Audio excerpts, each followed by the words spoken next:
Hi friends, మనం ఈరోజు చేసుకుంటున్నాం రొయ్యలతో ఆనియన్ పకోడా అనమాట. బయట వర్షం పడుతుందండి. వర్షం పడుతుంటే వేడి వేడిగా మనం పకోడా చేసుకుని తింటే చాలా బాగుంటుంది కదా.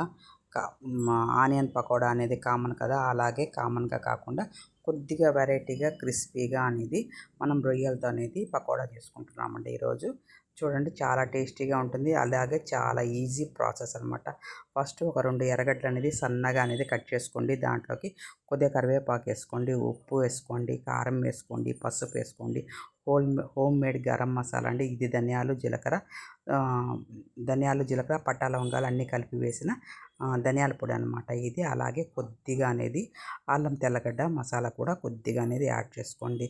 ఇవి మనం తీసుకునే క్వాంటిటీ బట్టి మీకు ఎంతైతే క్వాంటిటీ తీసుకున్నారో అంత దానికి తగ్గట్టుగా తీసుకోండి. నేనైతే ఒక గుప్పెడు రొయ్యలు తీసుకున్నాను కాబట్టి కొద్దిగా అనేది వేసుకున్నాను. అలాగే మనకు మెయిన్గా కావాల్సింది పచ్చెనగపిండి అనేది కరెక్ట్ పెద్ద స్పూన్తో ఒక 2 స్పూన్ల నుంచి 3 స్పూన్ల వరకు తీసుకున్నానండి.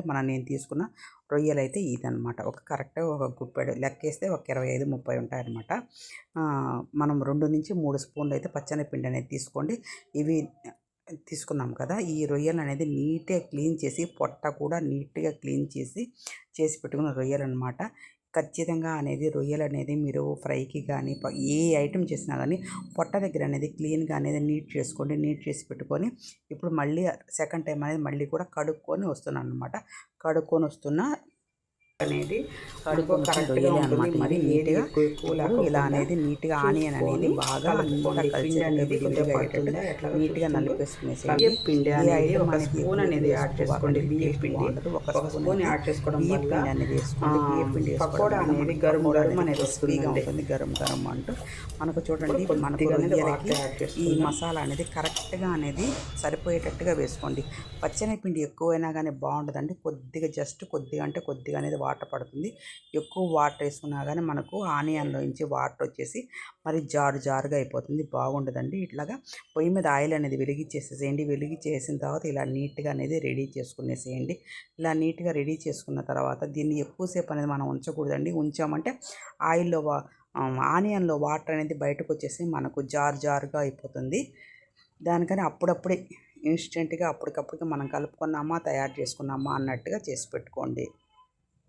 ఇలా నీట్గా బాగా కొద్దిగా ప్రెస్ చేస్తూ కలిపారంటే ఆ మసాలా రొయ్యలకు అనేది బాగా పట్టుకుంటుందండి. మీరు ఇలా కలిపేటప్పుడే ఆయిల్లో వేసాక ముందు ఒకసారి అనేది ఉప్పు కారం అనేది మనకు సరిపోయిందా లేదా అనేది ఒకసారి చెక్ చేసుకోండి. నాకైతే మేము చాలా తక్కువ ఉప్పు కారం తింటాం కాబట్టి నాకైతే కరెక్ట్గా సరిపోయేసింది.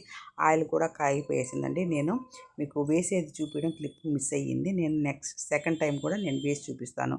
ఇలా నీట్గా అనేది రొయ్యల పకోడా అనేది నీట్గా ఆయిల్లో అనేది ఇలా నీట్గా కాల్చుకోవాలండి. అప్పుడే మీకు ఇట్లా క్రిస్పీనెస్గా ఉంటుంది. చూడండి, ఇదైతే అయిపోయేసింది. నేను సెకండ్గా వేసి చూపిస్తాను, చూస్తూ ఉండండి, మిస్ చేయకండి. కంటిన్యూషన్ వీడియో అనేది చూస్తేనే మీకు అనేది ఎలా వచ్చింది, ఎలా వేసాను, టేస్ట్ ఎలా వచ్చింది, పకోడా అనేది మీకు రొయ్యకి ఎలా మసాలా పట్టుకొని వచ్చింది అనేది నీట్గా తెలుస్తుంది. దానికనే నేను ఫస్ట్ నుంచి లాస్ట్ వరకు అనేది వీడియో అనేది చూడండి. ఇలా రొయ్యగానే వేయకండి, మసాలాతో పాటే వేయండి. అప్పుడే మీకు రొయ్యకు అనేది ఆనియన్ మసాలా అంతా పట్టుకొని మీకు పకోడా అనేది నీట్గా వస్తుందండి. ఉత్త రొయ్యలే వేశారంటే పకోడా అనేది బాగుండదు. ఇలా ఆనియను మసాలా అంతా పట్టుకున్నట్టుగా వేయండి మీరు ఆయిల్లో వేసేటప్పుడు రొయ్యల పకోడాని. అప్పుడే మీకు అనేది రొయ్యకని చూడండి, ఇలా నీట్గా మీకు ఆనియన్ ఉండాలి. అలాగే మనకు వేసిన గరం మసాలా అంతా అనేది దానికి పట్టుకున్నట్టుగా వేస్తే మీకు పకోడా అనేది తినేటప్పుడు టేస్టీగా ఉంటుందండి. మనకు మసాలా తగులుతా అలా అన్నమాట. వేసిన వెంటనే కూడా మనకు కలబెట్టొద్దు. మీరు స్పీడ్గా కలబెట్టేసారు అంటే మసాలా అంతా విడివిడిగా అయిపోతుందండి.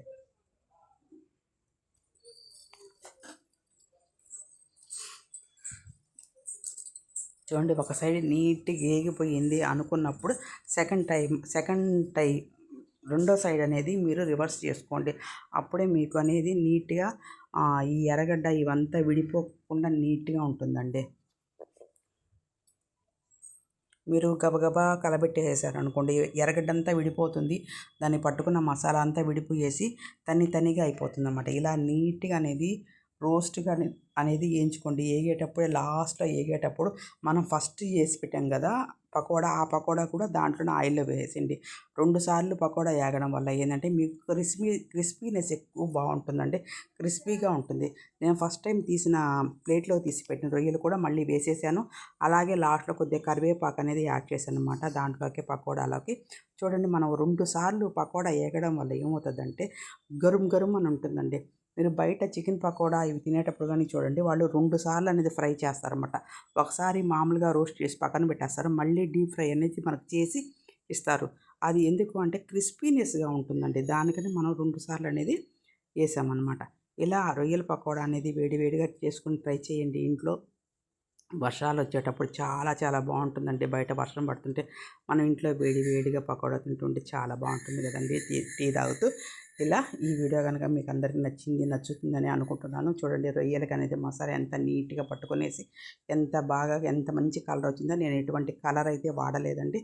ఏ కలరు వాడుకోకుండా మనకి ఇంత మంచి కలర్లో అనేది పకోడా అనేది వచ్చేస్తుంది.